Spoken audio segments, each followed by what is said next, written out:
প্রতিদিন কিছু মিথ্যে হাসির আড়ালে আমাদের জীবনের সত্য গল্পগুলো আড়াল হয়ে যায়। তবুও চোখে ঘুম নামে, ক্লান্তিগুলো কল্পনার রঙে স্বপ্ন দেখে। একটা গায়ে রোদমাখা বিকেল, প্রথম শঙ্খের প্রতিধ্বনি আহ্বান জানায়।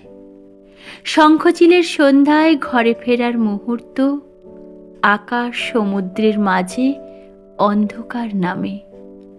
পরদিন নরম আলোয় আবার সকাল হয়, কিন্তু দুজনের নীরবতা অটল থাকল, আর সমুদ্র জানল না আকাশের শূন্যতা।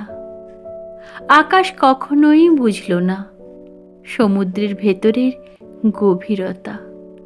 একে অন্যের অন্ধকারকে আড়াল করে দিব্যি উচ্ছল থাকে অবলীলায়। ধন্যবাদ। কলমে তনুশ্রী, পাঠে আমি সৌমিতা।